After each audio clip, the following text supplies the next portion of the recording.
DDG episode 66. My name is Dave Hunt, and I'm joined by Michael Swick. How's it going? Another Tuesday, and it was successful, and us waiting for news, and then news happens. If my schedule holds like this, I think we can get away with this Tuesday, because I think it'd be a mutual day off for both of us, so it gives us a chance to catch up on some things and not either one of us feel rushed coming home from work or coming home from any other activity to be like, oh, I gotta record now. So yeah. Our employers just heard that it's a mutual day off, and one of them will screw us over. Yeah, probably. But we are Digital Days Gaming. We are a weekly podcast that releases every Thursday morning at 6 a.m. Eastern Time on podcast services of your choice. If there's a service that we're not on, please let us know. Also, as you can hear, we're recording on Tuesdays. So jinxing aside, it might be safe to say that Tuesdays will be our relatively normal day for recording. And then when I say that, it'll end up being like a Friday or something. But as of now, it's Tuesdays. And we are live on Twitch, twitch.tv/Digital Days Gaming, where we are an affiliated Twitch channel. So you can choose to support us through subbing, whether you have Amazon Prime or direct subs or 20% off for first-time subs, any of that stuff that Twitch is running. We are able to reap the benefits of that. As always, following us on social medias, Twitch, Twitter, Facebook, all those above, and just sharing the show is the best way to help us, along with, if you're able to, or you haven't done so already, leaving a review. Stars and words. Words help a lot. It helps move us up on charts when we post the show, so that maybe more eyes can see the show. That's always a huge help. So if you haven't left us a review, whether you listen like on Podcast Addict, you can sign in and leave a review. iTunes lets you leave reviews. I believe Stitcher lets you leave reviews. So if you use any of those three services, for sure, you should be able to help us out, if at all possible, and leave a review. But other than that, we are going to get into what is, I would say, the heaviest news that we've had in 2021, and it took a month.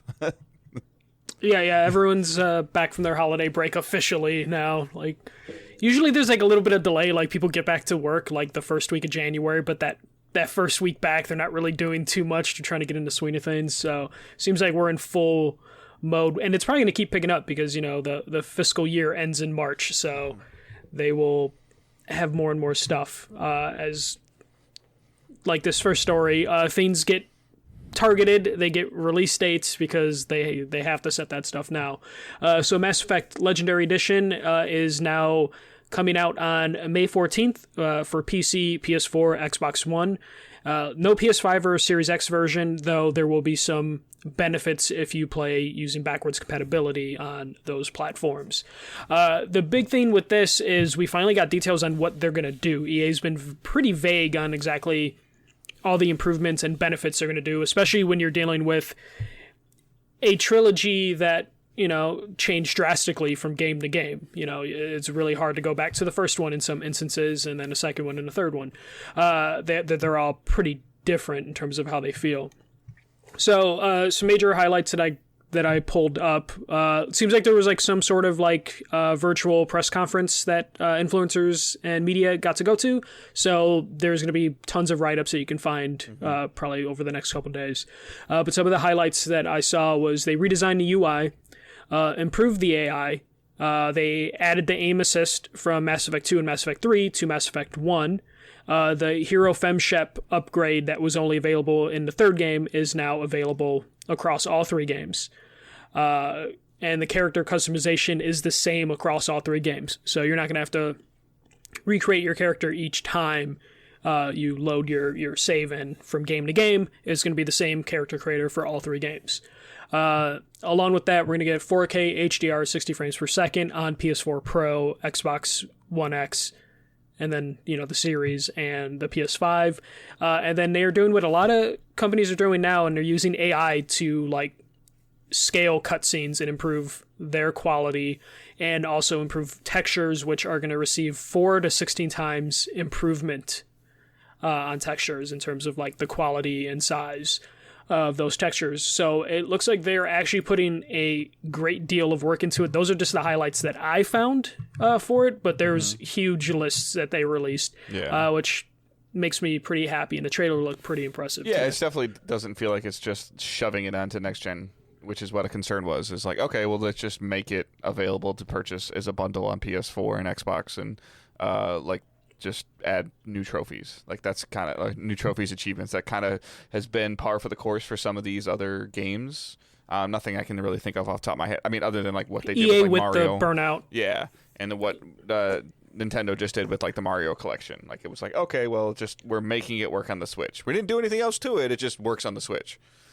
Yeah, and that's what EA's done with the Need for Speed Hot Pursuit this year and Burnout Paradise Remastered last year or the year before. And then this is just 1, 2, and 3, not Andromeda, right? Yeah, Andromeda's its own separate thing. Okay. Because that's a separate universe. So this is just 1 through 3, which I think everyone will be happy with. And it's going to have all the DLCs. There's like 40 DLCs released over the course of those 3 games. Yeah. I don't know if anyone's talked about like the ending for Mass Effect 3, on if they're just going to go with the patched ending, like the remade ending. I'm assuming that's what they'll do because that's what people would want. Though I think it would be really cool if they like let you pick going into Mass Effect 3. Like, do you want the original Mass Effect 3 ending or do you want the patched Mass Effect 3 ending? I think that they're going to have to talk about something though, because a lot of people like me, like I've dabbled in Mass Effect like very, very little. And I guess now that I know, as an example, part of the reason I really didn't go back to like 1 or 2 was because like when I started playing them, it was clunky compared to what I'd been used to. So like seeing, some aim assist adjustments being made, maybe some, redesigned UI, it makes it intriguing. The frame rate, the HDR, like that's all things that are, when I know I say it like old game is old, like, well, old game won't feel old. Yeah, it's going to at least feel as new as Mass Effect 3 did. Yeah. Which is helpful because they did tweak the shooting, especially as that franchise moved more from like an RPG with action elements. By the time they got to the 3rd game, it was an action game with RPG elements. It turned into a third. And somebody asked this in our Discord today of like what type of game that how you would describe Mass Effect, and I was like, honestly, it's kind of like The Division. Pre-Division, yeah. Yeah, in terms of like cover-based shooting and, some ability, and ability cooldowns. And so, but to your point, like 1 was definitely more leaned more towards RPG. And then 3 leaned even heavier towards third-person shooter with RPG things. Yeah, so. Yeah, it grew and evolved over time. So seeing like them improve some of the stuff in the first game, especially like the physics for the Mako are going to be different. The funny thing that I saw in like every write-up were elevators are faster, because Mass Effect was a long-running joke of how long those elevator rides were.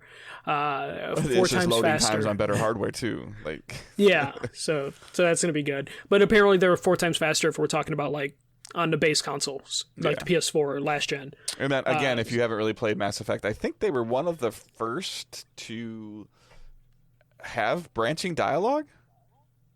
No, that's been around for a long time. But or that branching was, like, dialogue that impacted the story. No, that's always been around, but it was like the first like big one to break through in like the mainstream sphere. It was one of the, like, you remember Mass Effect was on like Fox News and stuff like that for like the character choices and the romances and stuff like that. Mass Effect was like one of the first games to like break through in controversy for that crowd, but also just like it was a huge franchise, so I could see why you would think that it was like the first one to do that, but it definitely was like the biggest, especially for the time. Or I guess the one that did it, that got the most praise for doing it, maybe is the best way to put it. Yeah, for sure. But this everything that's came out today is good news. Is really good news in terms of them, like you said, appearing to have, I'm guessing, early access to this press event, and then when they release the information, that everybody else gets to release their impressions of what they saw or what they were able to, I'm guessing, see people play. So they got to see like what we call like a hands-off presentation, and however long it was or wasn't. But this also, when they do stuff like this also means that the company's confident in what they're releasing versus like, let's just kind of put this out here and see what happens. I'll bring up Hot Pursuit again. Hot Pursuit, this kind of like, we're just going to remake that. We didn't hear anything, see a trailer, and then they just released it. Yeah. So that was surprising. That was nice. I've never played through all 3 Mass Effect games, so this will probably be my first dive into that franchise.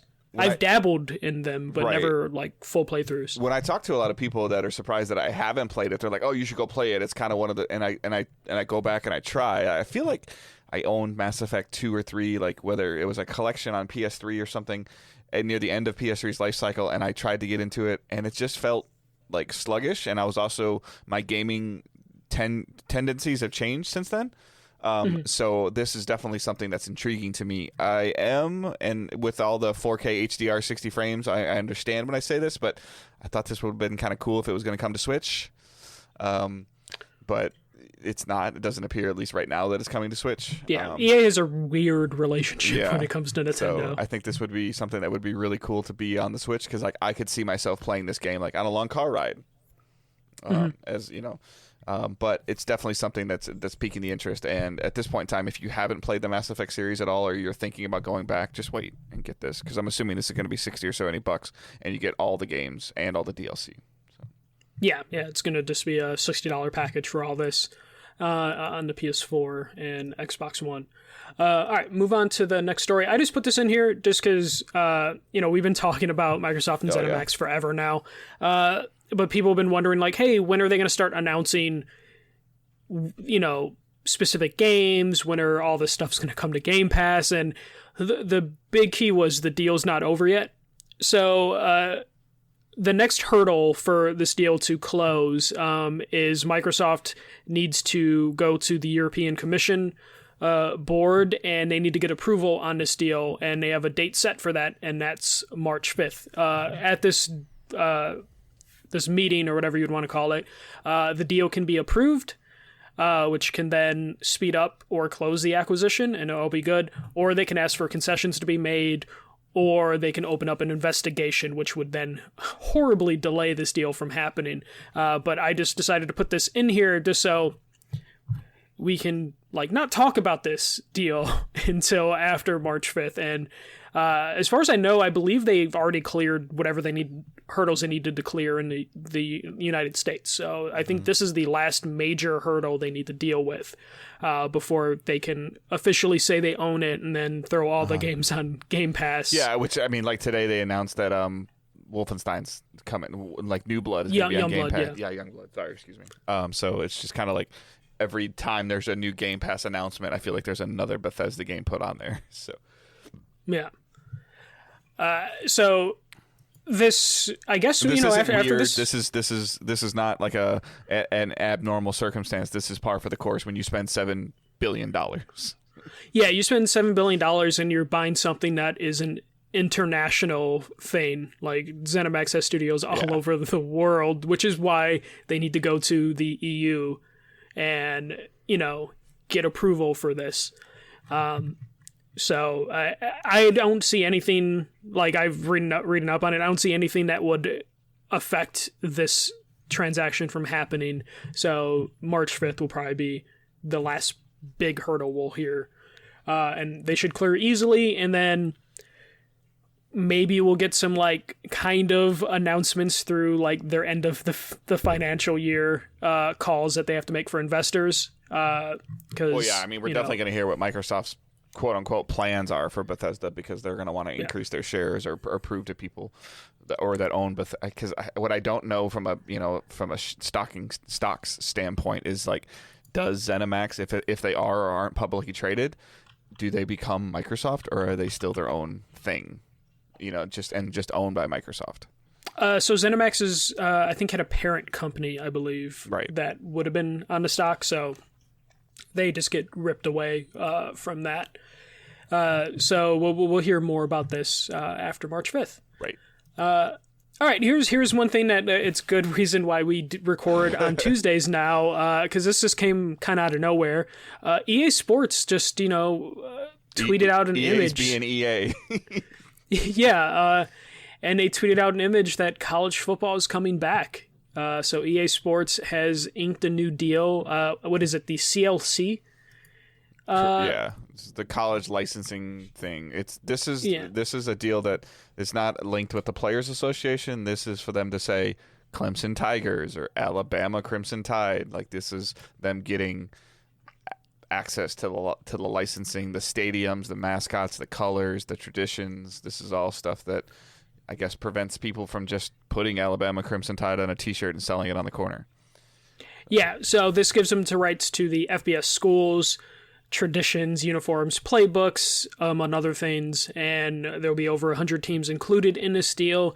But they did say, as of right now, no players' names or likenesses will be in this game, and I don't see that changing in the foreseeable future. It never was in the game. Yeah, but there was issues with, like, you knew which players were in that game. Because of custom rosters.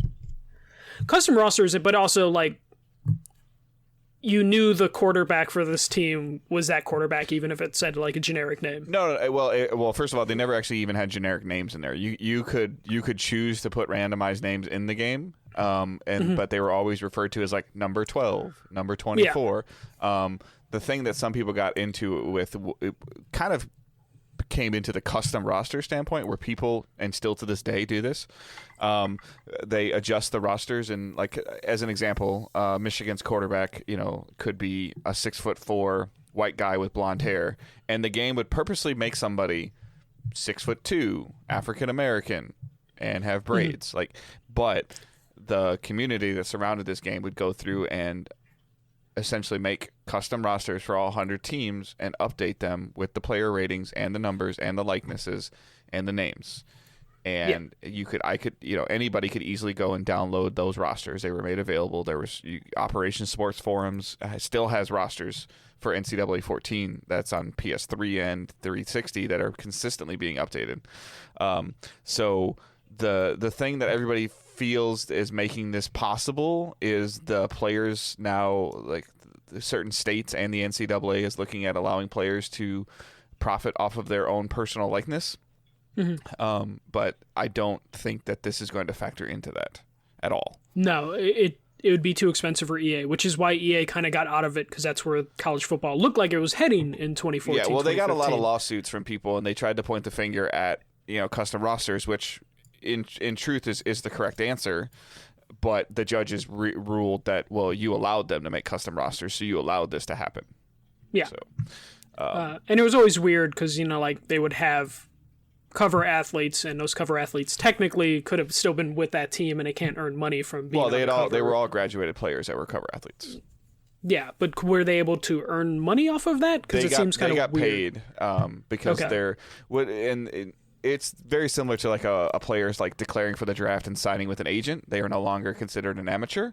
So as long as that player had declared, like the last cover athlete was a Michigan quarterback, Denard Robinson. He was already had announced he was leaving the school, and typically if like as an example, the best example I can give right now would be the cover athlete for this year's game coming out in August would most likely be Trevor Lawrence, the quarterback from Clemson, who's going to be the number one pick in the draft in like 3 months.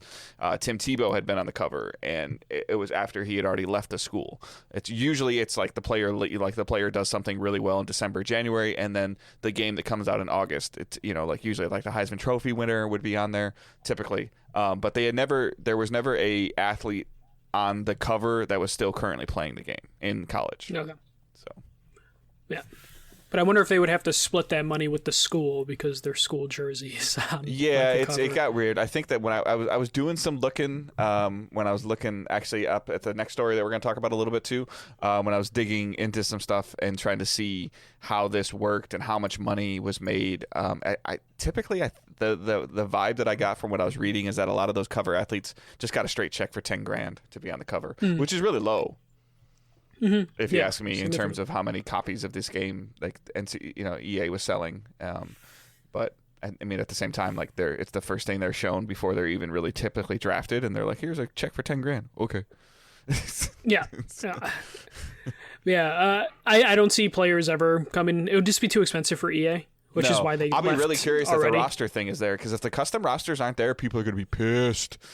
Oh yeah, because then it's going to ruin like a lot of people's. No one wants to play with generic players.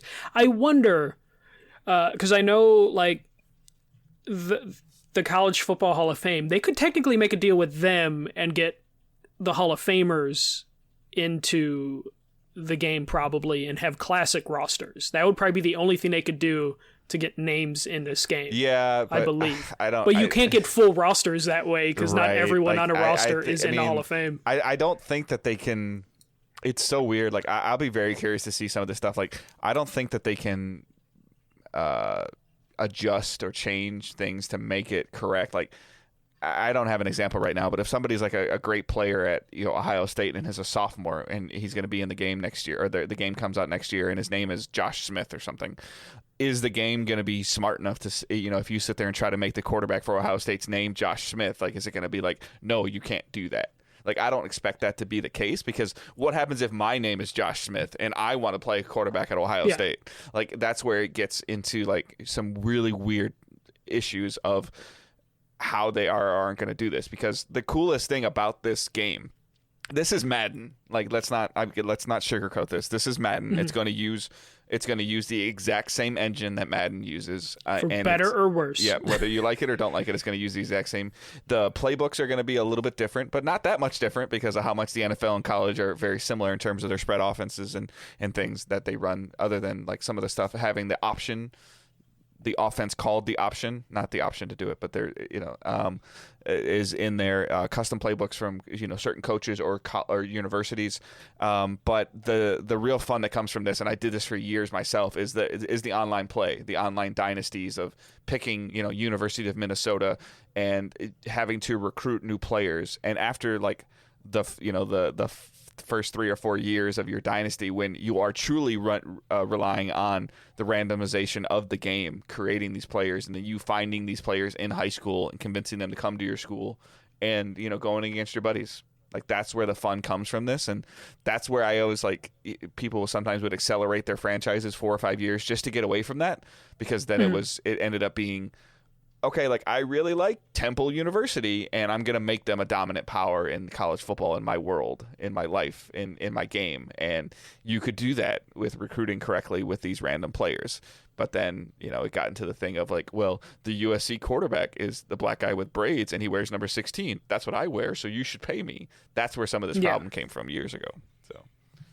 But this is great. This is super cool. Yeah. It's not going to have an attachment to NCAA at all, it appears. It's going to be called EA Sports Presents College Football. Which is weird. So, does that mean the bowl games aren't going to be part of it, technically? Who owns here's the thing games? that gets really confusing is like the college football playoffs aren't there. That's what they're called. The college football playoffs are not called the NCAA playoffs. They don't have they don't have an attachment to the NCAA. And I think this is one more nail in the coffin for the eventual elimination in the next 5 years of the NCAA as a whole. Like, the National Collegiate Athletic Association is on its way out the door, and part of not saying that EA making the new game is going to be the final thing. Players being able to make money off their likenesses, and I don't want to go like super deep down to not everybody pays attention to sports as much as I do, but allowing a player at a university to make money off of their likeness because they are popular is needed and necessary. The NCAA's control of situations is unneeded and unnecessary, and this will be the beginning and the end of them. I would imagine EA would prefer the NCAA sticks around, because then they'll just have to negotiate with But they're not negotiating with the NCAA right now. They're negotiating with the CLC. True. So it's weird. Like I said, you could go down a whole thing. Like, hockey uses the NCAA for the regular season, but not for the tournament. The basketball is the NCAA tournament. There's college basketball for other things. It gets really, really weird on how this stuff happens. And I could just imagine, though, EA having to go down the path that they kind of have to go down with FIFA, where you have certain leagues that you can have. Mm-hmm. Like, will EA then have to be like, all right, we have the Big Ten in this game, or that's those specific conferences. Again, getting super deep into it, that's going to be the next thing. And for those of you that pay attention to college football, like when I refer to the Power Five, Pac-10, Pac-12, I'm sorry, Big Ten, SEC, ACC, Big 12, they're going to eventually, the amount of money that they generate from television and from doing what they're doing is significant, hence why they played during COVID, that they will... Again, they will be the they will slam the door shut on the NCAA, at least from a football standpoint, with, like I said, in the next 5 or 6 years when they leave the NCAA. When those 5 conferences say, you know what, we're done. Like, you're restricting what we can do in terms of, like, if you look into, like, there's stupid money. Like, the University of Texas has its own television network. Like, it's it's ridiculous, and they don't want to give the players money, which is the even Big crazier. Ten network. Well, it goes both ways. Those players are getting education and they are getting paid. It's those ones that sit there and say that they have to eat ramen noodles, or I'm sorry, they're over exaggerating. I have friends that went to college on athletic scholarships. Like, I've seen these facilities, like, they are relatively well taken care of. But yes, I do agree, like, a player like Trevor Lawrence's caliber and why he's playing college football should be able to do an autograph session and charge $50 for an autograph for his autograph. Yeah. And I'm not saying you pay them NFL money, but there should be some sort of compensation. It just gets into jersey sales, should be something they get 100%. It just sucks though, because you could be like the second string tight end and you get $5 a day, and then your buddy, that your roommate, gets $500 a day because he's really good. And get good. Well, sometimes it's not as easy as that. There's a lot of parameters around it, and there's also like there's potential for humongous recruiting issues. Oh yeah. I mean, the schools with the biggest money. It would just be. Well, but it also could be that go look up. This is before your time, Michael. But go look up Southern Methodist University in Texas. They got the death penalty from the NCAA because they had like somebody like Eric Dickerson go in there, and people were like, "Why the hell are all these people going to Southern Methodist University?" Well, there was a reason, and it was bad. But all right, go ahead.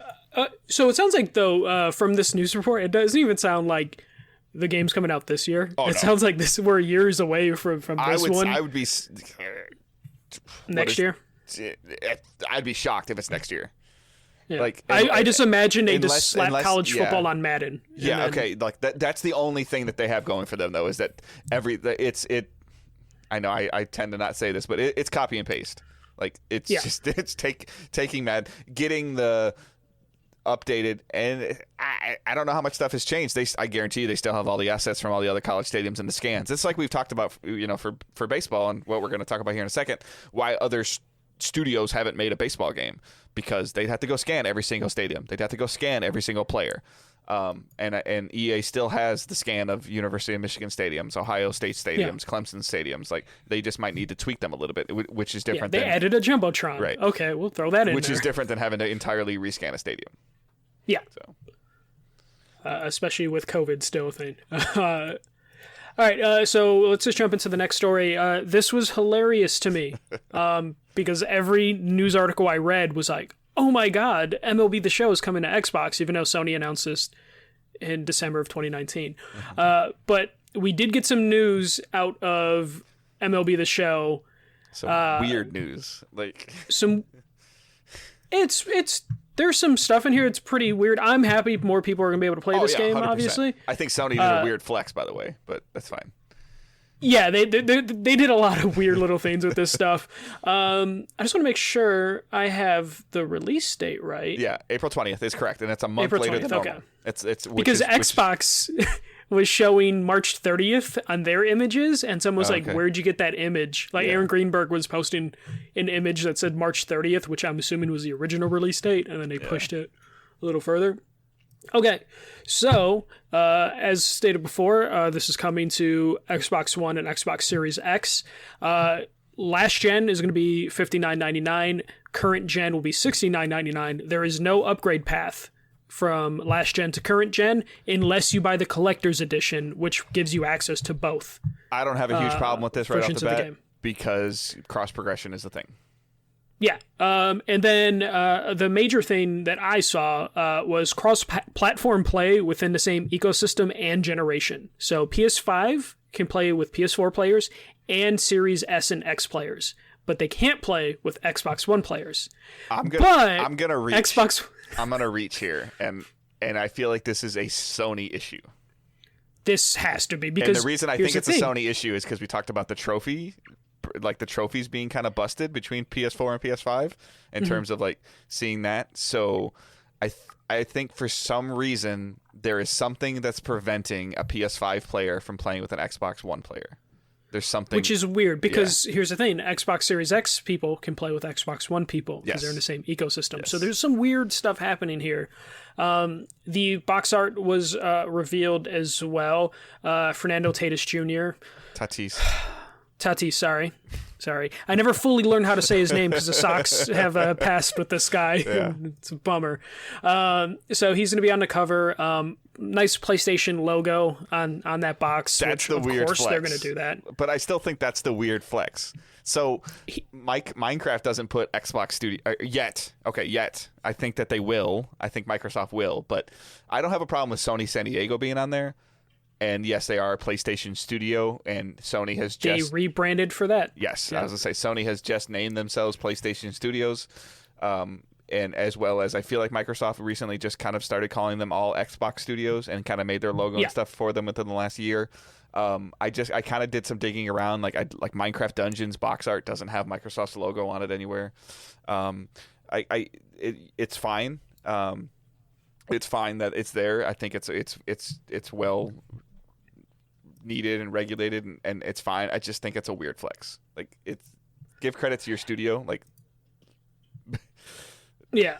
Here, the thing I think, so I just played a game that was a PlayStation Studio game earlier today, and PlayStation has like the coolest sizzle, thing where it's like the PlayStation Studios logo, and as it's basically the Marvel, MCU logo thing, where as it's going through the letters, it shows you like Ratchet, Ellie, Nathan Drake, Kratos.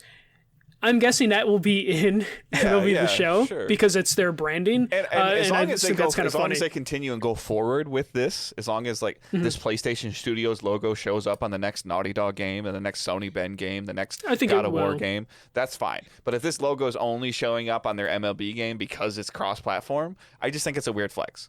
But it's their logo. It's within their rights. They're totally fine doing it, and I'm sure that there's somebody that's sitting there cackling because there's a PlayStation logo on an Xbox game, and you got problems. But that's fine. Well, get ready, because if Microsoft doesn't like this, Deathloop will have a Microsoft Studios logo. Right. Yeah. At the beginning of that game. And like I said, it's fine. It's well within these companies' rights to do, and I just feel like as long as you stay consistent on when God of War comes out, it has that same PlayStation Studios logo on it, which I will say it will. I'm good. Yeah. So I'm just happy with the cross-platform play. That's going to be really good. Yep. Though I hope Xbox players know that MLB has sometimes the worst... Sometimes? Always has broken-ass online. 2 years ago was the last one I played. I was able to get into some games and finish some games. Yeah. So I'm hoping they scaled for this. I've always had success playing against a friend of mine, like somebody on my friends list that I'm in a party chat with. I've always had success. It's and this is the same case with Matt. It's very, very hit or miss for just finding a random person to play against.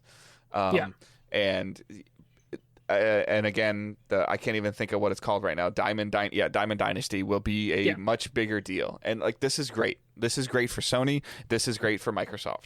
Microsoft gets a great baseball franchise on its platform. Sony gets to sell substantially more copies. Just like, I'm actually surprised it's not Steam. We talked about this 2 weeks ago. Like, why no PC? Like, at this point in time, like, why?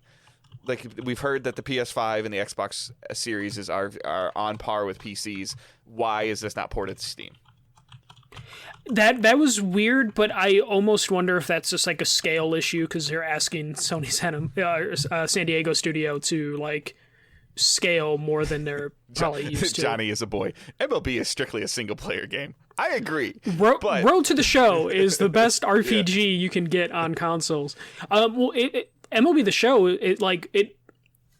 even on PS3, MLB The Show would pop in on the top 10 NPDs top 20 selling game of the year. It would hit the top 20, top 25 best selling games of the year, and without a huge without a huge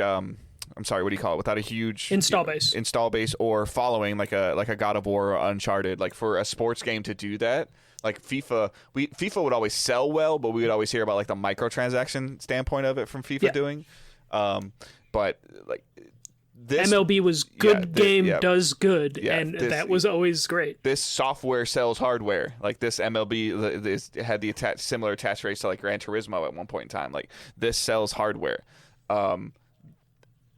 Personal opinion, this will hurt hardware sales for Sony because there's only so many pieces of the pie. Like before, people would buy a PlayStation console for MLB, just like and because but now the option of an Xbox player having the option to play this game on their system could potentially have the reason less of a reason both ways though.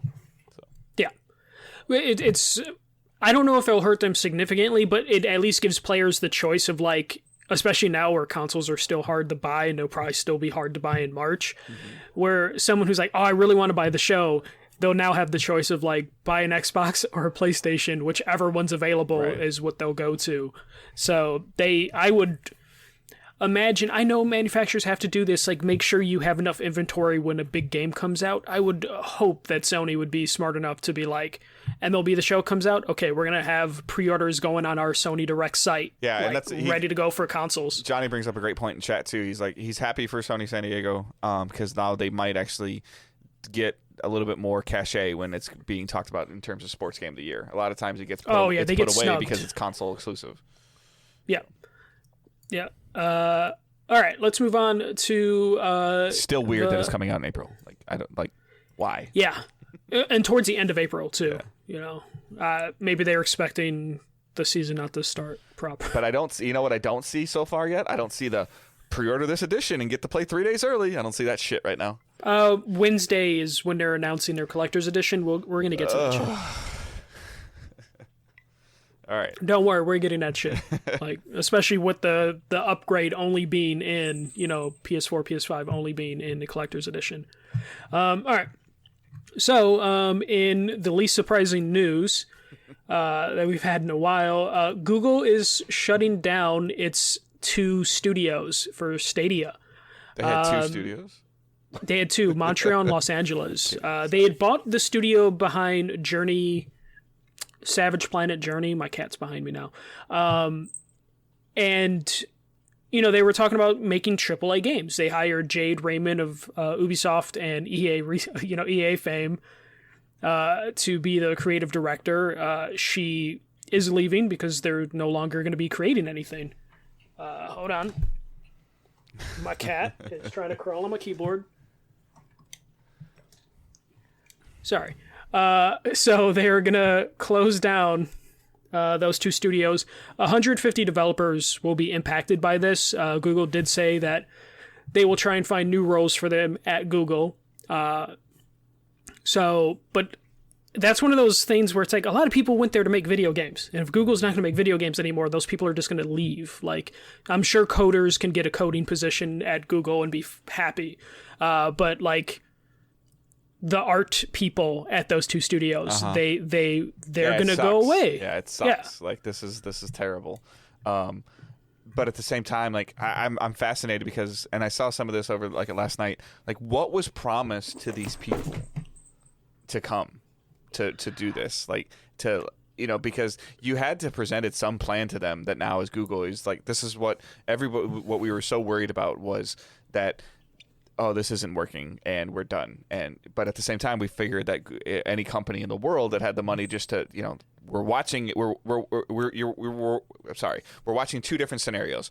We're watching Microsoft just throw money at a situation to fix what's considered to be a problem. And we're watching Google try to make a brand new platform with a terrible business plan and promising something to people to get them to come. And I'm sure that these people and these employees that came, certain ones of them got contracts, and they're getting paid regardless because they poached them from another developer to come and to do this. And now you're pulling the plug on it. And the reason you're pulling the plug on it is because your subscriptions aren't sustaining enough money to pay for the bills to make these games. That's why. So, like, the best thing I saw, I believe it was Jeff Grubb said, Google right now has 120,000 employees. Like, they employ 120,000 people worldwide.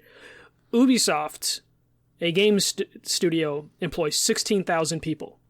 So more than 10% of their, like, of their like employees would need to be hired up for them to do what they wanted to do and make like AAA games. Like, and Google was never committed to doing that. Like, they were going to give it a shot, but like they weren't going to go full on into this game development. For third-party developers to put it on your product. Like, everything we've heard was it was expensive, it was hard. What we're hearing rumblings from other developers, it was expensive, it was hard. We don't know if it was if the return on investment was good enough. And then initially when Stadia was rolling out, they're like, "Oh, this will be easy." The developers and I'm paraphrasing, but you just give us one copy of your game and we put it on the cloud and everybody plays it and it's the most current copy of the game. Bullshit. Yeah. So it sounds like their strategy now is to not make video games. They are going to. My cat is like stuck on my desk right now, and it's hilarious. So it sounds like they were now going to shift into just relying on third-party deals. Like, they only want to do third-party deals to keep Stadia alive because they're not going to shut Stadia down. But I don't know if that means that they weren't really seeking big third-party deals before, and now they're going to. And this cat is just being really annoying. Here, hold on. That's the second time this cat's like trying to jump on me.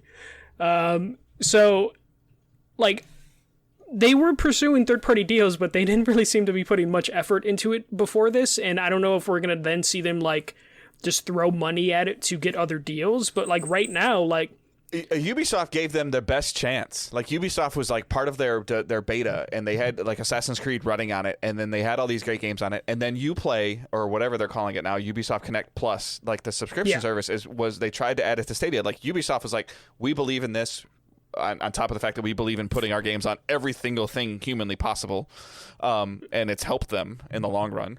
But I don't have a desire to play a game that might run better, but if my internet's not working that day, it's not going to run better. No. The best thing that Stadia had for them is Cyberpunk was running well on Stadia. Like, that was like their best thing to happen to them last year. But even that didn't move the needle because Cyberpunk was still like a trash fire. I almost pulled the trigger on it because like I was like, well, I eventually want to play Cyberpunk because and this is before I knew it was broken. I go, Cyberpunk costs $60 or $70 for me to buy on any platform, and if I buy it on Stadia, I get the whole package, like the Founders Edition or whatever you want to call it, the controller and the Chromecast, and I'm like, that's essentially free. And right now in my mind I'm like, that would be a great platform to have because eventually the plan is for them to release exclusive content. Well, apparently not. Yeah. I don't know what the hell like Google's gonna do, and like the idea that they're still like saying like, oh, don't worry, we're still gonna charge a monthly subscription, we're still gonna keep this going, we're just gonna get third parties to sign on board. But it's just like, everyone is being bought right now or signing exclusive deals for Game Pass. I guarantee that there's gonna, like, Microsoft at this point sees blood in the water, and they already know that Amazon's... that they release xCloud on PC? Yeah. And you could just tell somebody that has a Stadia subscription, you can use that controller and log into the Microsoft Store and give them $5 for this month and have 140 games that you can play. What? Yeah. Yeah. Like, at this point, like, I would imagine that Microsoft, because they're still competing with PS Now, and they're still competing with now Amazon, because Google's left, basically. Yeah, just license your tech. Yeah, that's basically what they're probably going to end up doing. When they say they're looking for third-party publishers to to Sony help with, and license your tech, so Sony has some type of cloud-based thing, because PS Now ain't it. Sony spent a lot of money on Live, so they're going to keep that going. But you can mix PS Now with whatever Stadia technology they're using. I wouldn't be surprised they go out to like Ubisoft and is like, you have kind of a big library. You want to turn, your Uplay Plus into something else. Yeah. So I expect Microsoft now will probably sign, even though they don't really have to, exclusivity deals with like Game Pass stuff, to where it's like, hey, this doesn't make it on PS Now and and on Game Pass sort of scenarios, and then Amazon does whatever they want to do. But yeah, I don't see Stadia really surviving, like, honestly. Like, even though they'll gladly take your money for $10 a month, well, they better for you to... They better up your benefits. But they probably won't, because they they have enough people that are diehard Stadia people that were like heartbroken last year who are still probably going to put $10 into this is nerd fandom stuff. There's someone who's dedicated their life to Stadia, and they'll gladly take those people's money and not give them anything really to benefit them. The biggest problem that I have right now, and this is I heard this and it registered with me very well, is like, why would I pay $60 for Darksiders 5 on Stadia when I can pay $60 for Darksiders 5 on Xbox or PlayStation, and I can play it when my internet's bad? Yeah, especially now, like, you would be crazy to buy any game on Stadia right now, because you lose that right to that game as soon as Google's like, that's DRM now. That's DRM in its finest, folks. Yeah, like, and maybe some developers will be nice and issue you a Steam key, but that's not a guarantee. So, but then you have to worry about if your system's strong enough to run it. Like, yeah, depending on what games are, if they can get any more big games. The caveat for it is, and then plus, what if you have a Google Chromecast and you play it on your TV and you don't have a PC? Like, are they gonna be like, well, all right, we're sorry. So if you message us, we'll send you a PlayStation key. I don't own a PlayStation. Oh, we'll send you an Xbox key. I don't own an Xbox. How about Steam? Yeah. On my PC. Like, can I just have my money back? No. What the thing is, though, is I don't think it penetrated the market at all to be in those scenarios. Yeah.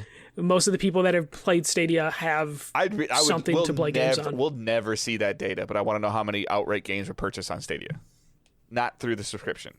Like, not games you're playing through the subscription. Who went and paid $60 for Darksiders Genesis on Stadia? Yeah, who did Cyberpunk when they found out none of their hardware can run Cyberpunk? Who went out and was like, all right, I guess I'm buying it on Stadia. But yeah, RIP the Stadia studio. Sucks for the people that are losing their job right now.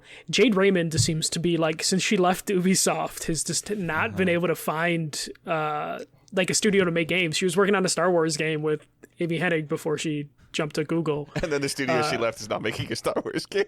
Yeah. Yeah. So it's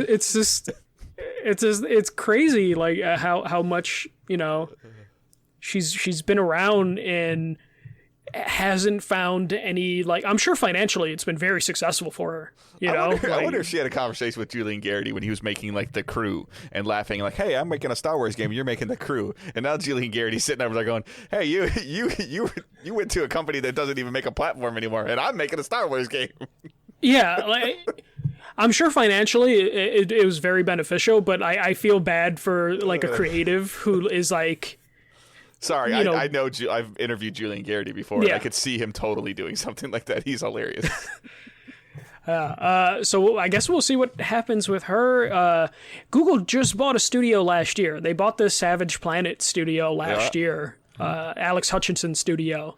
Well, and then the bigger question, not to cut you off, I'm sorry. What happens to that studio's IPs? Like, they're owned by Google now, so if somebody else wants to make a game, another Savage Planet game, like, do they have to like get the publishing rights from Google? You would hope Google would be too big and powerful to even give a shit all this about means is like THQ those IPs. is going to own all their IPs. Yeah. Right now, THQ Nordic is like chomping at the bits. Excuse me, sir. Like, Mr. Google. Do you want to remaster that game from a year ago? That's it for news though. Google Stadia is on its last legs. You put it in here, Catharus. I feel like Google it has no one to blame but themselves. The service works really well, but it has not come to all devices yet. Missing features still, and I read that a lot of the developers didn't want to work with them because it was too expensive. So some of those points will be touched on, but I just wanted to, I feel like in a certain situation, like the tech works really well, but even like somebody in our chat, he lives overseas, I know, and he says it doesn't work at all. So and with data caps and all that sort of thing, like this game, like I think it was like 20 hours ate up like I don't feel like somebody would go into a store and again, we talked about this months ago, like I never saw Stadia in a store, which is part of their terrible business plan. But working somewhere, you walk into like a Best Buy or a Target or Walmart, and you see Stadia and you see PlayStation, and you see one that costs $80, or $100 or whatever it cost, and one that costs $500, and then you ask the person, well, that one requires internet connection at all times, that one doesn't. Like, I understand that the price comparison is huge, the price difference is huge, but the risk is higher. Yeah. All right, let's move on from the news. All right, what we're planning on watching. You want to go first? Or you want me to go?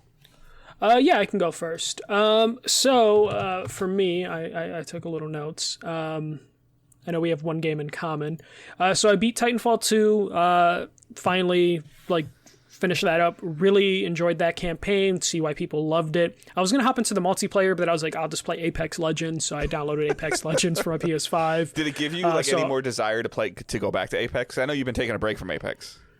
That's basically what it did. Is it made me at least download Apex. I haven't loaded Apex yet, but it made me go let me download Apex. I haven't been in it in a while. Season 8 is just starting up. I'm interested to see how that runs on the Switch, so I might download it on the Switch. And you said the campaign's about 8 hours, right? 6-8 hours? No. It's like 4 hours, 4 to 5 hours. Okay. So it's a pretty short. Titanfall 2's campaign is like 4 or 5 hours. So it was a real slow burn. It was just basically me playing like an hour and a half a night for like 3 nights. Then I got the platinum in Astro's Playroom. I needed to get space on my PS5, so I was looking for stuff to delete, and I was Michael can't delete a game until he platinums it. You heard it here first.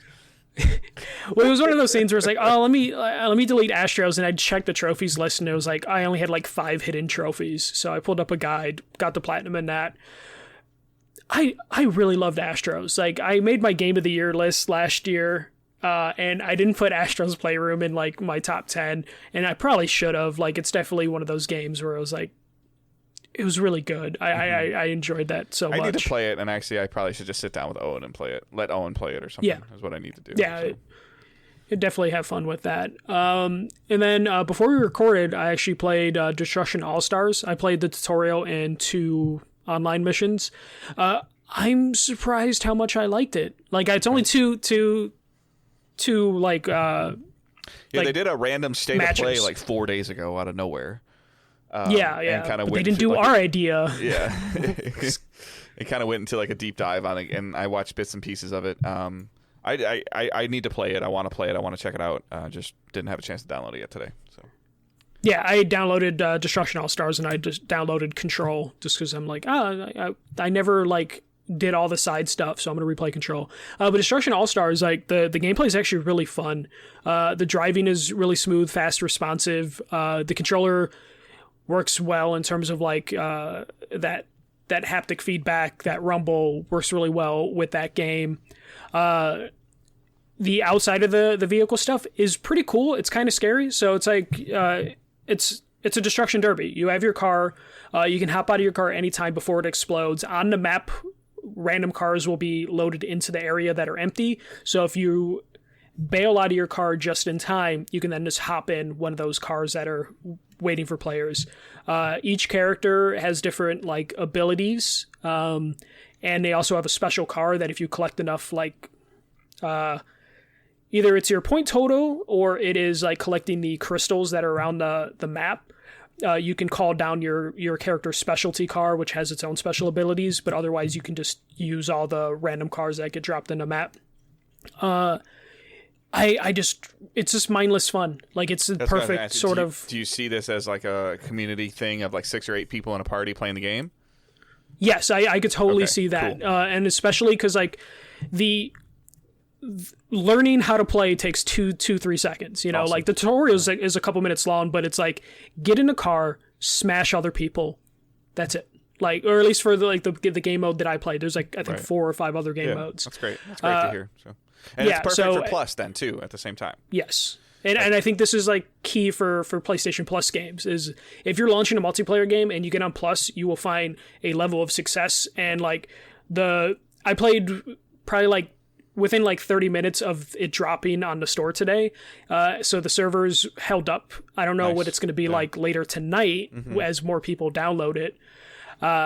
So you're saying it's Rocket League, Fall Guys 2.0 style? Yeah, I don't. Okay. Yeah, I just hope it has the depth there. Because again, this is only me playing a couple matches. They'll do seasons and microtransactions and emotes and car. I already saw all the emotes or something or car. So. Yeah, the customization stuff's there, and I saw a bunch of different currencies that I could earn or probably purchase. So there's stuff there. I just need to play it more to find out if there's like staying power with that. But as a PS Plus game, I think it does a good enough job to where it's like I was interested enough to download it, and I'll probably put a couple hours into it before deciding if this is going to be like my Rocket League or Fall Guys. Awesome. Though this did remind me, I hate whoever decided to put voice chat in the controller. I saw Chandler tweet about this today. I fucking hate that feature, and I forgot about it because I haven't played a multiplayer game on a PS5 since like the first week. Sounds like people don't know their microphone's on, which is what you were worried about. So when they first announced this controller, you're like, that's bad. Yeah. As soon as you like get into a game and there's 16 people in the lobby, it's just chaos. And then you have most of the people screaming, "Mute your fucking controller."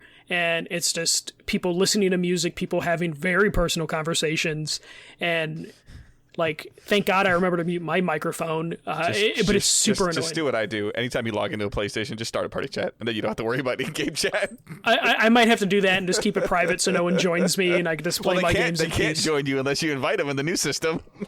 Oh, perfect. Great. Yeah, because, dude, it was so annoying. Like, I'm just listening to, like, mumble rap and people cursing at each other and saying horrible things, and I'm just like, damn it, like, I don't want to turn the audio off on my controller because fucking game sends audio to the controller now more than ever. So, outside of that, really enjoyed Destruction All-Stars. I'll save the last thing I'm playing because it's something we both played. I'm watching Sarah play Red Dead Redemption 2. She was just looking for another game to play, so she hopped on that. It's a lot more entertaining to watch people play Red Dead than actually play Red Dead, at least for me, because I really could never get into the controls in Red Dead, which is why I skipped 6 hours into it. Which is weird because I really enjoyed Red Dead Redemption, the first one, but I don't know why they changed the controls enough in Red Dead Redemption 2 that made it like not as fun for me to play. So I'm watching her play that, playing it through backwards compatibility on a PS5. Mm-hmm. So getting the benefits of those load times is great because that was a 2-minute load game, and now it's like less than 30 seconds. It just dawned on me too because you literally mentioned two of them and we didn't even talk about it. But PlayStation Plus is great for February with Destruction All-Stars, the PS5 version, and then Concrete Genie, which is a game you love. So. Yeah. So I just wanted to go over that really quick. Sorry. Yeah, no problem. So watching her play Red Dead Redemption 2 has been pretty fun. I play the Switch, play Tetris or something while she's playing Red Dead Redemption 2. And then this past weekend was the Royal Rumble. Great Royal Rumble. I was really worried about this year's because no crowd in the Royal Rumble just seems not as fun. But they did really good storytelling in both Rumbles, which was surprising. It's nice that they don't do like 6-hour shows anymore. Like the shows are like 2-3 hours, which is really nice. Mm-hmm. I think the Royal Rumble ended up being like 3 to 4 hours, which is perfect for me because I don't like doing 6-hour shows anymore. I actually think this is like the best they've done with like piping in crowd audio, like the fake crowds. I didn't think about no fans again. Yeah. Yeah, they did a really good job with like piping in so they timed it really well. When you slam somebody on the mat, they actually make noise versus like them making noise after the slam on the mat. Yeah, and also like picking like which people they want to boo and cheer, which has been kind of off. And just trying to recapture like the countdown in a Rumble. Anytime the timer gets to 10 seconds, the crowd chanting and then the buzz. Sure. So they did really well for that. So really enjoyed the Royal Rumble. But the last thing I'll talk about, and then you'll talk a little bit more about it as well, is the Medium. How far did you get? I believe. I don't want to spoil stuff. I'm still on the second floor, but I passed the second amount of bats. If that makes sense. I stopped when I got the shield. When I learned how to do the shield, and then I stopped, and I haven't gone back yet. And the only reason I haven't gone back yet is because I painted my living room that took 4 days. Yeah. Yeah, so the first time you get the shield, I've used the shield like 2 or 3 times now. Okay, so you might be like a half hour ahead of me. So. Yeah, half hour ahead of you. So I'm interested in this game. Mm-hmm. The story is intriguing enough. You're playing a medium who gets a mysterious call to take you to a resort. And since you can communicate with the dead, you help people pass on. I believe that's like the character's interest in going here. She learned how to help people cross over. Yeah. And she goes to this resort. This resort, apparently something horrible happened at this resort or this hotel. And I haven't learned quite what's going on. But I love the world design, and the character design is really great. Like, when you meet Sadness, I believe is the little girl's name, it's like kind of brutal. So far, the writing has been awesome. The dialogue has been great. Like, even communicating with the person that like took care of her that passed away, and then communicating with Sadness. Like that's when voice acting and writing is spot on, it helps tremendously. Yeah, it's. I really think that's like top notch. The only problem is I don't feel like this is next gen. My game is crazy glitchy. The reason I stopped is, so early on, Dave, when you're learning how to like transfer, when you absorb some power and then you're trying to turn on the elevator, if you remember that. Yeah. That's the second puts time a prompt. It's the second time you've absorbed, right? Yeah. Are you talking about the out of body thing? Did you have a problem with the out of body thing? No. So the problem I had is I went to the elevator to like shoot out my power that I absorbed. And it had the prompt of like, hit the right trigger to do whatever you need to do. I spent like 5 minutes on that puzzle because I thought I was doing it wrong because that prompt wouldn't go away. It turns out my game glitched and that prompt just got frozen there. So I couldn't see anything on the top half of my screen because that prompt was just forever frozen. So I had to reload the game a couple times and eventually it disappeared. I've also had some issues where some of the cutscenes, there's like little pixels that are popping up that I don't know if those are just broken effects, but I get like little rainbow pixels that are popping in the game. So like textures aren't popping properly. So the game's got an uphill climb. You're playing it on your X, right? My Series X, yes. Yeah. And the game, and there's no like graphical things I can do, so I can't change it to like performance mode or anything like that. So I didn't see either of those things happen, and I play on the inferior version of what you're playing. I know, it's driving me crazy because like I would say maybe like skim through my Twitch replay and see if you see any of that stuff, because you know me, I don't really notice that stuff sometimes. I definitely didn't have a problem powering the elevator. Like my whole thing was prompts are just stuck. So like I did the Yeah, so I got a question to ask you. So when you were outside of the resort and you were looking for the thing to help you open the door that you took out of a car, do you remember that? Yeah. Okay. Yeah. Was the car there? Like, did you find it right away, or did you have to explore a little bit and then you're like, that wasn't there before? I kind of felt like I had that because I went all the way to the end. Of the drive-through, and then I was walking back, and then I was like, oh, why didn't I look at that car right away? Yeah. Like, I couldn't remember if, like, I missed it, or it wasn't there. Or because Johnny is in chat, and he was also in the stream, he was saying that with the game controlling the camera, they may have not let you see it. Yeah, they could definitely be doing some, like, cool little things to... Which I think is... annoying but interesting at the same time. So it took me a while to get used to. Yeah, the only reason I think it is next gen, and again, I saw something that somebody's like, "Well, we've been doing this for years on other games," is the when you're in the medium form, when you're doing something different, it splits and it's live on the screen. Like it's not like you go back and forth. Like there's a way for you to go back, but there's a point in time where you're controlling two characters at the same time in two separate worlds, and that's the part that I feel like could be the only reason that this isn't on Xbox Ones, is the ability to process the information. Yes, I'm aware that like I played Mario Kart split screen, but like that's different. Like it's rendering two different types of like worlds with a certain level of detail that like definitely feels like that is like next gen. It's just I've just been having like weird visual glitches, which is I just like, wanna, like, kind of annoying. We've never like been in each other's houses, but like I'm not going in your house between your like your PS4 hard drives and your hard drive's not working on your PS5 and your Xbox stuff. Like I'm just not going in there. Yeah, it was just a weird your thing. Internet, No, I will say when the wind blows, like your internet, like that's just Comcast. Well, I will say I haven't had any issues with like my PS5 in terms of like the external drive really. Yeah. Like in a while, which is nice. I think they finally fixed that. But as I say that, something will probably break today. Michael's gonna tweet a picture out of his hard drive like blurging. Like yeah, it's just gonna explode. But yeah, I'm still going to continue playing it and hope things get a little better. I don't mind like the little graphical glitches.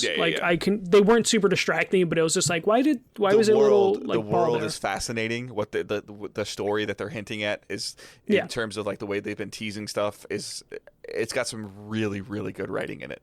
Like I played it on Thursday and then I started the project for painting my living room Friday, Saturday, Sunday, Monday, Tuesday. So. Yeah, and this definitely is going to be one of those games that'll probably be a slow burn for me. I know it's like 10 hours, but I'll probably only play like an hour or so every other night. I think I played like 2 hours or 2.5 hours, interacting with chat a lot. Like, so it was a pretty interactive chat. And I was like, okay, I'm at a comfortable point where I can walk away, but I'm super, like, I'm going back. Like, I'm super intrigued by what happens next. And those are the kind of, and like I said, I've been feeding for something different, and this is different, and nothing like jumped out and scared the hell out of me yet.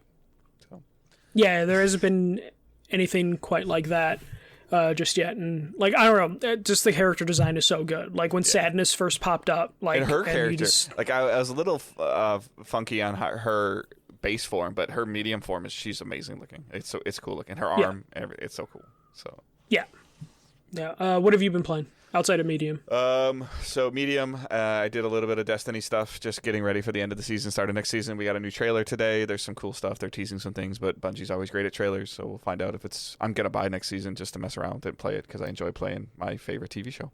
So, then I played Cyber Shadow on Game Pass as well. This is on PlayStation, I believe, also. It's a 2D side scroller. Looks like it has some Metroidvania standpoints to it as you kind of move around on the map. There's different chapters. It's very similar to Messenger, Mega Man style, Ninja Gaiden style clone. It's very, very, very good. I played it on my day off after recording for like 6 hours. So I think I'm on like chapter 6 or 7. I think there's like 10 or 11 chapters. It's awesome. I don't know how much it costs on PlayStation. I should probably look. If I had to guess, it's probably like $20. $20-$25. It's if you like those precision side-scrolling platformers with boss fights that make you frustrate you to no end because you make the smallest mistake and you die, but then the next time you get the perfect run and you get that exhilarated feeling for beating the boss. This is the game for you, and it looks cool. It's telling a very interesting story, and it just like graphically, it just the stuff that they've been able to do with 2D games now. And all the things that they're throwing at you. It was a lot of fun. It was frustrating, but I definitely want to finish it now. So something else random that I noticed too, and maybe you can speak to this, and I think it's interesting and weird at the same time. Xbox achievements aren't static. They could be at the top of the screen or the bottom of the screen. I haven't really... Oh, yeah, I guess... yeah, they do that. It might be because they don't want to interfere with what's going on the screen and be a distraction. So they might have some way of doing that. Because, now that you say that, I'm like, I've seen them pop up at the bottom. I've seen them pop up at the top. So, it's just like, but, I think that, as just those two games alone right now for me, like we've always talked about it, and I don't want to beat a dead horse, but like Cyber Shadow and Medium make 2 or 3 months of Game Pass worth it for me. Cost-wise. Like, these are games that I probably would not have... I would have thought like Cyber Shadow's cool, and I would have been like, I'll get it, but now it's just there and I can play it, and I had a blast with it. I probably would never have bought the Medium unless it was being like raved about. And it would have been something. And right now it's not being raved about, but it's still being talked about as like an okay game. And I think that that's the double-edged sword of Game Pass, is that it's there and people just have it, and so you're not going to see the people talk about it and the hype around certain things that happen. Hopefully that's different when like a huge game comes out, like an Xbox exclusive studio game comes out, because contrary to popular belief, Medium is not owned by Microsoft Studios. Blooper Team. Yeah, it's Blooper Team. Yeah. But I would say this is like AA.5 game for the Medium. Yeah, this is definitely like the biggest game they've done in terms of like Layers of Fear and stuff. But it's definitely like. It's a great advertisement for Game Pass. Yeah. So, I watched WandaVision. Episode 4 was great. Yeah. Fantastic. There's a YouTuber that I watch usually afterwards. It's called like Heavy Spoilers. I think he does a great job of explaining things. So usually it's typically we watch WandaVision. We wonder if there's something in the 7.5 minutes of credits that we're going to miss. And we put Heavy Spoilers on, which is longer than the show we just watched. So, but it's definitely great. I'm very intrigued of the stuff that Disney is showing that could be coming in March with like the Mighty Ducks spinoff. Man, it'll be worth watching. So it'll be worth checking. My it out, problem with the show, with that trailer, is I think the kid just looks stupid. Yeah. I don't know why. I don't know something There's about something that kid. else I'm just coming like to Disney Plus in March too. Like another Marvel show. Winter Soldier. Yeah. Falcon, Winter Soldier. Yeah. And I don't remember the name of the movie that we watched. Ange. Oh, and then we watched. So after we watched WandaVision. With some of the stuff that was going on in it, we stayed up and watched Endgame again. Oh, me and Sarah watched Age of Ultron just because that was like the only Marvel movie she didn't see. Yeah, Angela and I were talking about watching that because there's references obviously to that and of what's going on in WandaVision, but I don't think she really she didn't really feel like she was in the mood for that. And she doesn't have very good memories, good or bad memories of Age of Ultron. So she's like, I don't know if I liked that or didn't like that. So that's Age of Ultron's not great. Need to watch it again. Yeah, while we were watching Age of Ultron, I was just like, oh, this movie's like okay, but like Marvel movies after Age of Ultron got significantly better. Yeah. So Age of Ultron like has kind of the CG's kind of bad in Age of Ultron too. Okay. It's a little weird. Yeah, so I mean, it was just we were just kind of checking that out. She, just seeing a lot of stuff and hearing the stuff like we've been talking about for the last couple of weeks. Like I'm ready for Disney Plus to have 2 or 3 shows that come out every week that I want to watch. Like maybe one nice. a Monday, Wednesday, Friday kind of thing where it's kind of cool to come home, have dinner, watch a show, or like schedule the time to watch it. I do agree with the sentiment that I'm reading on the internet or seeing on the internet that people that are getting annoyed with the pacing of WandaVision just got too used to being able to binge their shows. Yeah. So, but I think we're going to start seeing these networks move towards weekly thing as they try and keep retention, especially if you're a new service. Because what would happen, I can tell you right now, what would happen is that people would wait until like May or June, and they'd get Disney Plus for like a month, and they'd binge like the 4 or 5 shows they want to watch, and then they bail. So it's why HBO Max is saying those movies are only available for the first 30 days. So if you wanted to watch Wonder Woman 84, you signed up for it. You were disappointed, but if you want to watch the next thing that's coming out, like that Tom and Jerry thing that looks hilarious, like you're gonna have to re-up your subscription. So, but that's it for playing and watching. If you go on the Facebook group or on my Twitter, you can see all the painting that I've been doing. That was kind of my weekend. Is that we're getting a new couch soon, sometime in the next 4 months. We ordered it and we're waiting, and they told us it might be a while. We're like, that's fine. Then so that's kind of prompted us to get this painting done. And there was a lot of gold and brown in this room, and now there's a lot of blue and gray and white, and it looks fantastic. But that's it for me. All right. Questions and comments using hashtag AskDigitalDays. Real quick, Randy put one in Discord. Have we heard anything about the expanded storage on the SSD storage on the PS5? No. Nope. That will be not at all. It'll be a firmware update that Sony announces in a blog post or spends like a whole day talking about it. But I wonder if they're working on a partnership so they can release the official. Oh, I'm sure that they are expansion. Yeah, but and they're gonna say other results may vary, but this one with our logo on it, similar to MLB The Show, is the one that we want you to buy, and it's $245. Yep. And it will be that much because the Xbox card costs that much. So get ready. And again, when they do, wait a month, 6 weeks, let all the other YouTubers spend the money on 5 or 6 different drives and tell you which is the best one. Don't do it until the YouTubers do it. Yeah. Let them be the experiments who will buy 4 or 5 of them and then test them. And then Lebetsky on Twitter was just thinking about the closure of Killzone and the discussion you had, and I was thinking, why do you think that Sony put so much Killzone in the UI video of PS5 if they were just going to close it down? Any thoughts? Asked Digital Days. So Prestige. He's referencing like a couple weeks ago, Killzone or Sony shut down the Killzone.com website. And then when we saw like the UI, there was like the UITs for PS5, there was a lot of Killzone references to that. And I think it was just to mess with people. Yeah, I mean, unless that new studio that we talked about is working on a Killzone because they're going to work on an existing franchise, but why I do think you they just kill did it. Killzone.com? Maybe they're just going to move everything because like now they have game pages on PlayStation.com that will send you directly to that. That's the only thing I can think of is that new studios working on something Killzone related, though I don't think that's happening. And I don't hate Killzone. Behind me is a Killzone helmet. Like I like Killzone.